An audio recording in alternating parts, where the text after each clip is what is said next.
What's up YouTube, Barcode here for another light video. Today I want to talk about a couple things. First off, I want to start out with giving a shout out to a guy that I know on the US server. His name is Snipes. He has given me the idea to ask for you guys to comment on this video or in the subreddit that I will post if you want me to do an account review on your account.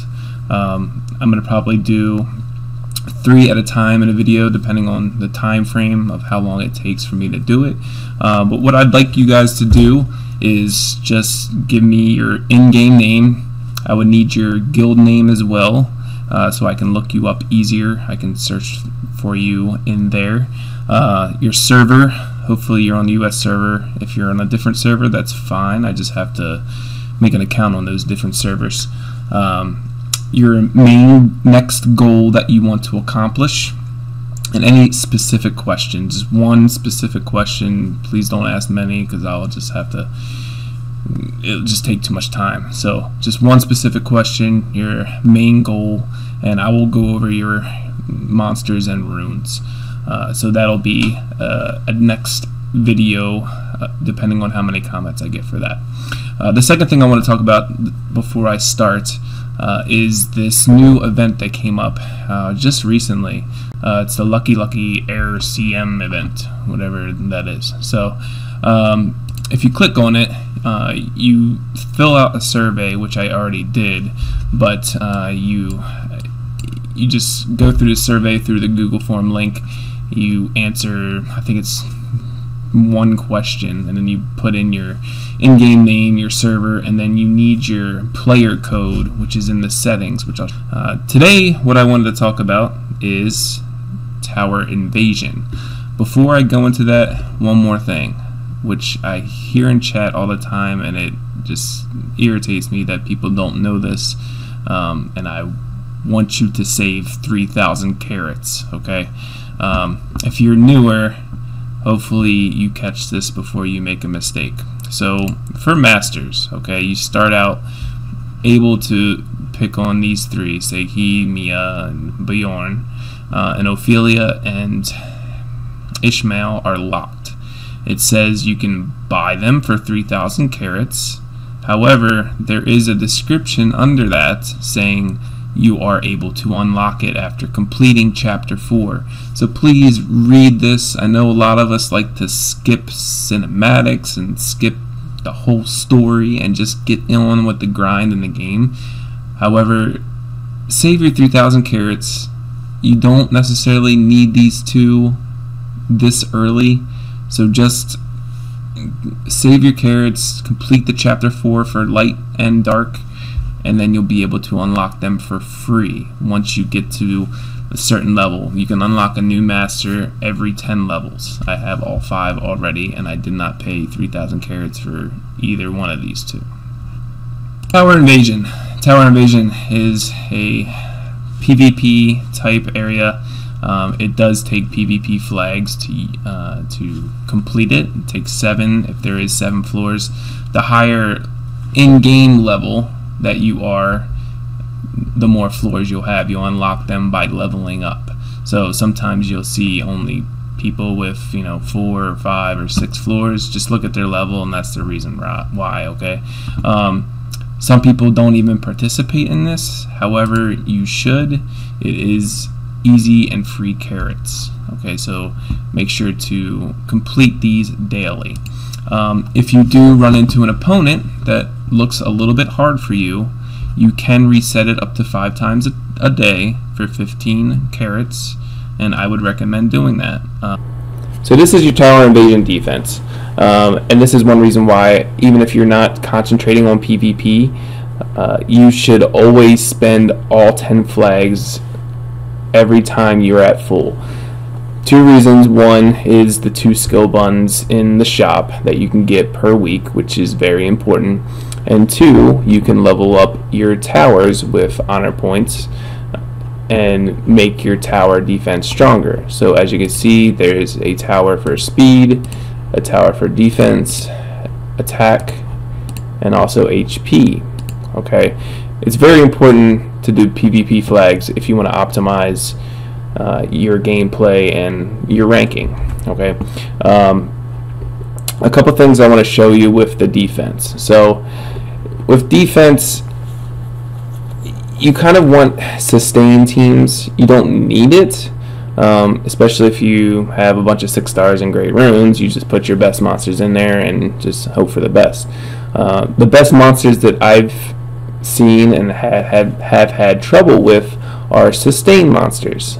This Forest Griselda, which I haven't 6-starred yet or anything like that, she's a great monster. She has an ultimate that gives her a heal over time. She's tanky. It's just a great monster to put on defense. Anyone with sustain, okay? Healers, a lot of people don't bring heal block, and if they do bring a heal block, half the time it doesn't land. So it's just always a great thing. Plus the tower defense, each floor has different defenses to help out their monsters, just like in normal enemies in the world map and Omen and Abaddon. They all have towers to support their defense per se. So this arrow right here gives you a little bit more details about your tower defense, the stats of your monsters, the overall stats of each of your towers, which I clicked on individually. But what I want to talk about mainly is the floor monument skill. So each floor has different skills. So as you can see, you know, there's fear, there's a fire AoE skill, pulls all enemies, the soar up attack, it's just another damage, freezes enemies, a catastrophic event. So they all have different abilities, okay, and the 7th floor has the most. So what I typically recommend to people when they ask me about tower defenses is, I'm not building for tower defense yet, but I will eventually. But your first floor and your last floor should be your best 2 monsters in your tower defense. If people are getting through your first floor anyway, they're probably strong enough opponents to beat most of your floors. So if you can get them at least to stop at floor 6 and maybe fail once or twice on your 7th floor, you'll probably get some points back. So it's important to put your very best tower defense person on the 1st floor and your 2nd best on the 7th floor. The 1st floor can stop a lot of people, and then they will have to either attack it once or twice and then end up even skipping. You can only skip an opponent if you haven't beaten their 1st floor. You can fail on their 1st floor 3-4 times, but you can still skip after you keep failing. Once you beat that 1st floor, you can't skip this opponent anymore. So like I said, if they get through the 1st floor, they're dedicated to you anyway. And if you put your 2nd best monster or sustain monster at the top floor, they get, for one, all those tower defense skills that help them, but you also get interior stats increased as well. So it's just the smartest thing to do. I'm not 100% set up on tower defense because I have other options that I want to fulfill later on the line. One of those being putting servants that have special passives on vampire and put them into defense, and I can kind of show you examples of that. So I know I talk about her a lot, obviously, but like Gretel, okay, this is one example who has a passive. When your HP is below 30%, your attack is increased by 30%. So think about this. Vampire does work on tower defense, and you can test that by, there's a mock battle button on the tower invasion settings that you can test your own defense with, and that's what I did. I tested it on a vamp monster, and they were returning life on every hit. So when you think about putting a monster on defense and you put vampire on them, think about passives and all of their skills. So when she gets low before 30%, she gets an attack increase by 30%, and also she'll be healing more because she's doing more damage. And then when you get that ignore defense ultimate up, she's going to heal a ton. So it's great sustain, great passive for a vampire when you're somewhat tanky. So eventually, and this is another reason why I 6 her, not only is she great in PvP, but if I ever do get better monsters, I can use her for a different purpose, and my purpose was to put her on vampire and put her on defense. Another example of that passive that would be good for tower defense is Dark Mordu. He has the same thing.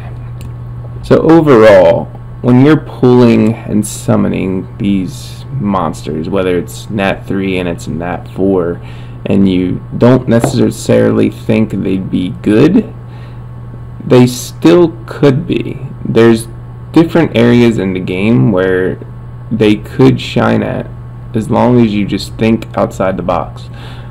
There's so much controversy in chats about monsters or servants that are good or not good.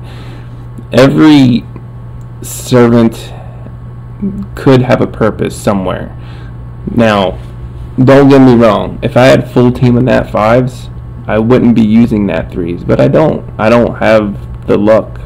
I've never had the luck. So, but I'm not complaining either. I'm more of a positive person. I'm looking on the brighter side of things. So use what the game gives you, think outside the box, and you can definitely succeed in this game. So thank you guys for watching. Yes, potatoes. I got a nice clean head now. So thanks guys. Have a good night.